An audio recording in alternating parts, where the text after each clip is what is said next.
What's up, guys? Chase Oliver here, bringing you my Impact Wrestling review for August 14th, 2014. Let's get started with this one.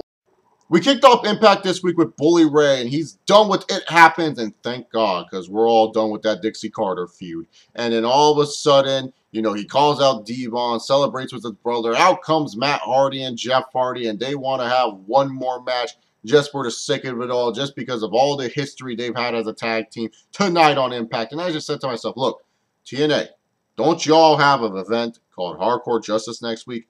Wouldn't it make sense, I don't know, to have, the Hardys take on the Dudleys in a tables match at Hardcore Justice? Just saying, that makes a little bit more sense than having just one more match as a main event on a random-ass Impact. That's just me. Especially if you're going to have a nostalgia match, that could garner some fan interest. Why not do it at one of your special event shows? Why not? I mean, hell, you're moving the show to Wednesday anyways. I mean, wouldn't that get a good idea so that way fans can know, oh, this match is happening at Hardcore Justice and it's at TNA's New Time Wednesday? I got to check it out. I mean, wouldn't you think that would help gain fans' interest? Just saying. And, normally I would complain a little bit that, oh, it's the Hardys and the Dudleys and they're in the main event still. What the fuck is this all about? But after seeing later on in the night the promo with the Wolves and how they're talking about the hunt is on and they pretty much told us who was going to win the main event match, I kind of said to myself, you know what? If the Wolves can benefit from this and TNA's tag team division can benefit from this, then I won't complain too much, especially if at the end of the day it's all about building up the Wolves. So, fine opening segment. You knew that this six-man X Division scramble match was going to win by Loki when he was the only one with the entrance. Like, everyone else just got screwed out. Screw you, Tigre, Uno, Manic, Homicide, Crazy Steven, DJZ. Loki needs to win this fucking match. The match itself, it was okay. I don't really like these quick elimination matches, especially when pinfalls are involved. Over the top ropes, I'm fine with, because you don't really hurt someone that much if they go over the top rope. But pinfalls, I don't know. It just makes the people seem weak. Like, dude, you barely last 1 minute in the ring, and that quick little match, like that quick little move took you out. Like, that's the one thing I hate about quick pinfall elimination matches. That's all I can really say about it. I kind of wish they went with a different final two. I get it. Homicide versus Low-Key. I bet you a lot of you guys were like, oh, sweet. That's awesome. But, I wish they kind of, use a younger guy like a Manic. Why not? Why not have Manic versus Low-Key as the final two? We saw what they could do in the triple threat when they were going at it like, kind of one-on-one at times. That was some good stuff, right? Why not Manic versus Low-Key at the final two? I don't know, just saying. But, Low-Key ends up winning this one, and he's going to face Samoa Joe next week at Hardcore Justice. I'm not really all that excited for it, and I know a lot of you guys are going to give me shit for that, saying, Chase, it's going to be a good match. You shouldn't be mad about it. Well, it's like, if I'm allowed to bitch at the WWE for, like, not producing new stars in the mid-card or upper main event scene, why can't I bitch about TNA not producing new X Division guys? Why? What's wrong with me wanting to see guys like Sanada, Manic, and Tigre Uno actually succeed in the X Division? What's wrong with that? I get it. A lot of you guys are excited just to see Joe and Low-Key have a match. I'm pretty sure it's going to be a good match next week, but it's just like, dude, we've seen this like how many times? In 2006 to 2008, how many times have you seen Low-Key and Samoa Joe? You've seen this already. And really, to be honest, it helped the X Division back then, but why do we have to go back to that? Well, I mean, you're regressing. You're not progressing. That's what people don't understand. That's my problem with this matchup, is you're regressing back to shit from 2006. Y'all ain't progressing for anything in the future. I mean, Low-Key and Samoa Joe, this match should not be for the X Division title. Yeah, no, this match should actually be like, I don't know, #1 contenders to the TNA World title, or just a match to prove who's a better man, because both are former TNA World Heavyweight Champions. I'm just saying. I just don't like that this match is for the X Division belt. That's my only problem with Samoa Joe and Low-Key next week, but I'm pretty sure it'll be a good match, so I can't deny it, but that's all I got to say about it. Man, I feel bad for EC3. Here was a guy that, a lot of people liked in Derek Bateman that was in WWE. They got a chance with TNA. They brought in an interesting gimmick with him, being part of the Carter family, and he has just been money as EC3, man. He has just been really, really great. Good television for TNA, and really, they've dropped the ball big on this guy, and I feel bad for him. And this segment with him and Rockstar Spud and Rhino, it was boo-boo. It wasn't good. You know, I normally find Rockstar Spud really entertaining. I find EC3 entertaining, but I just couldn't get into it. And then Kurt Angle coming out there and saying, you either wrestle or get the hell out of my ring. And then Carter's like, no, we're not. And then all of a sudden, Kurt Angle brings out the cops. Why are EC3, Spud, and Rhino being arrested? I don't understand this. Why are they getting arrested? They did nothing wrong. They're just saying, no, they're not going to get out of the ring. It's simple. Kurt Angle, you just get a bunch of TNA wrestlers to come out there and beat their asses. You don't get cops to come out there.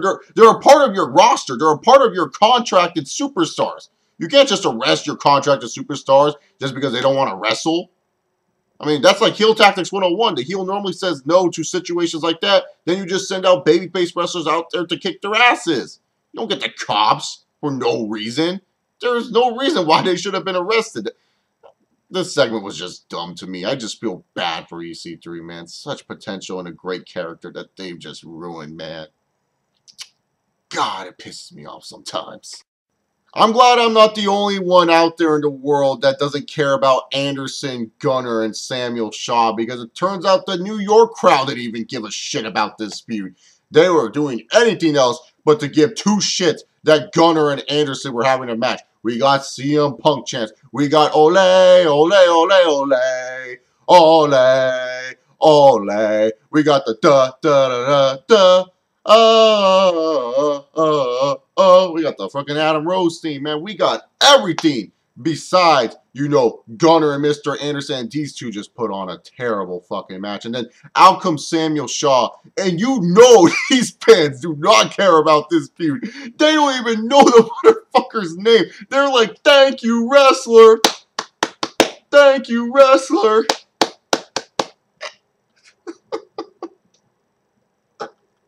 God damn. How can any one of you guys defend this feud? This feud is bad, and I don't know how it's going to fucking end, and I don't care. Because the New York crowd didn't care, so why should I care?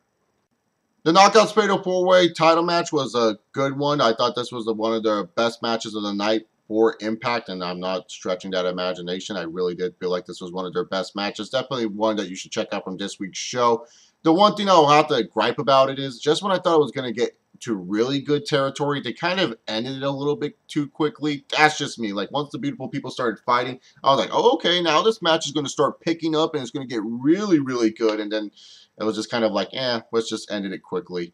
At least Velvet Sky got pinned here, you know, eliminate her from, you know, knockout contention. So, you know, just have Gail Kim feud with Taryn Terrell and Angelina Love, even though I'm not excited for it because it's been the same 4 knockouts that we've gotten in the past, you know, how many years with TNA. But hey, at least you got Velvet Sky out of the picture. And no offense to Velvet, she's a beautiful lady, but I never thought she was the best in-ring wrestler or the most entertaining wrestler to watch. So that's all I got to say about it. But yeah, good matchup and one you should check out from this week's episode. The 6-man tag match was an alright match. The only thing I have a gripe with is the ending. You know, Bobby Lashley has just been booked as such a dominant TNA World Champion. And this week, they kind of went back to, you know, the old TNA way of how they use their World Champions in multi-man matches. I mean, I get it. You want to build off heel heat for MVP. I don't know if they want to do an MVP and Austin Aries match. I guess maybe because Bobby Roode will be facing Lashley down the line for the TNA World title, so maybe they want to give MVP someone else to feud with. But it's just like, come on, really? Lashley needs to win because MVP uses the damn crutch? We know this guy's a beast. He beat Aries clean like 2 weeks ago. You don't need no help, like from a crutch out of all things, you know. I wouldn't have minded if it was just a simple push-off by Kenny Keane and then Austin Aries turns around and then he gets hit by the spear. That's fine, but the crutch? Really? We needed a crutch to weaken Austin Aries? I don't know. I just didn't really like the ending. At least Bobby Roode did not get hurt in this situation, so I'm cool with that because I truly believe Roode and Lashley is, you know, their next world title match and something that they're going to plan down the line, and I'm interested in that matchup. What I would have actually done in this 6-man tag situation, just me booking-wise, you know, if I can beat a booker for a second, I would have had actually Team Roode, Eric Young, and Austin Aries win this match and have it where Roode pins Kenny Keane. That way you have more of a reason to see Bobby Roode want to face the Destroyer Lashley. I mean, He already beat MVP in that Falls Count Anywhere match, and then, you know, he beat Kenny King in that in the 6-man tag. You know, he already beat his 2, you know, cronies. Now it's what's next? The world champ. So, you know, that's just me. I kind of wish they went down that route. That's just my personal opinion on it. But hey, it is what it is, and it was an all-right 6-man tag. Bram versus Abyss is still going on? Oh my god. They just had a Monsters Ball match, and for all of you guys who don't know, Monsters Ball matches are supposed to end feuds, not continue feuds. Now they're going to have a Stairway to Janice match? They're feuding over fucking Janice. You know how dumb that is? Oh my god. I mean, seriously, like, that's like Al Snow and freaking Perry Saturn feuding for Moppy. This is like Bossman and Al Snow level when they're feuding over freaking Pepper, that Kennel Dog Hell match, whatever the fuck that shit was. God damn, dude. I don't see how this feud is helping Bram. I mean, in all honesty, maybe I would like Bram more if you feud him with someone that I actually care about. I don't care about Abyss. Y'all killed Abyss for me when he was all asking Hulk Hogan for his Hall of Fame ring. Seriously, man, Abyss is one of those TNA characters that I'm pissed off that they freaking ruined over the damn years. God damn it. You know, their Stairway to Janice match. I don't know how this match is going to work. I don't know if it's like a Stairway to Hell match. I don't know if it's like that sledgehammer ladder match that Triple H and Kevin Nash had. I frankly just don't care about it because I don't care about Abyss anymore. Abyss is so fucking irrelevant now on TNA TV, man. He should have just given up a long-ass time ago, man. I swear. At least Bram will get another free win over Abyss because I'm guessing he's going to go over. No, if Abyss goes over next week, that'll piss me off even more. But hey, it is what it is. The Great Sanada! I can't wait to see what the Great Sanada looks like. I'm really liking this James Storm and Sanada character. See, this is character development, people. It's not that hard in wrestling. It can be done. Here's Sanada. Someone who, let's face it, before pairing up with James Storm, not interesting. Who gives a shit? And now you pair him up with someone who can talk, a good mouthpiece in the Tennessee Cowboy, James Storm. And look at this. You're putting on a new character for him, something that seems interesting and unique. And I cannot wait to see whenever the Great Sanada will debut on my television. Good stuff, TNA. I'm really liking what you're doing with James Storm and Sanada. The Hardyz versus Dudleys in the main event was a good match. I disagreed that this really main evented this show. In all honesty, I felt maybe you should have used a 6-man tag to main event, but maybe that's just being a little bit too nitpicky. But it was a good match for what it was. You know, like I said in the opening segment, you know, pretty much the Wolves in their promo later in the night, they just spoiled it. Like, Team 3D, if you want a shot at our tag team titles, we're ready. The hunt is on. I was like, oh, great. Team 3D is going to win this match, not the Hardys. So, you know, Team 3D won. Like I said, good tag team match between these guys. You know, it's what you expect from the Hardys and the Dudleys. If you've seen their matches in 2002, you know what you're going to see in 2014. These guys have good chemistry. It was a good match. You know, solid way to end Impact this week, I should say. Impact was definitely a tale of two halves this week. I mean, the first hour I thought was just bad. And then the second hour I felt was, oh, that was pretty good. So really, to be honest, it was like a tale of two halves. Like the first hour, you know, minus maybe the X Division Gauntlet match, if you're into that type of stuff, you can skip. Like you can literally just fast forward through the first hour and just watch the second hour and be entertained for most of it. I felt the second hour was a much more productive hour for Impact Wrestling. Hardcore Justice is going to be interesting next week because it's just like we don't know what to expect besides the Stairway to Janice match and that 6 Sides of Steel. Like we don't know any of the other matches, so it's definitely going to be interesting to see what they do with Hardcore Justice this upcoming Wednesday. But yeah, that's pretty much it. All I got to say about that. What did you guys think about this week's episode of Impact? I thought it was a decent episode overall, but I want to hear from you guys. Comment down below what you thought about Impact this week. Just a quick little heads up. Wednesdays will now be taking place of my Impact reviews. Yes, on Wednesdays on my channel, I will be doing Impact Wrestling reviews along with wrestling commentaries that I do on Wednesday or an NFL video that I will do on Wednesday. So just know, no more Friday Impact reviews. This is the last Friday Impact review that I'll ever do on my channel because I'm going to be doing them Wednesday on my channel instead. But don't worry, NXT reviews are still on Friday, so Hope you guys still enjoy those NXT reviews. But anyways, guys, thank you all so much if you watched this video. Remember, if you guys like this video, give it a big old thumbs up. If you like my content, subscribe down below.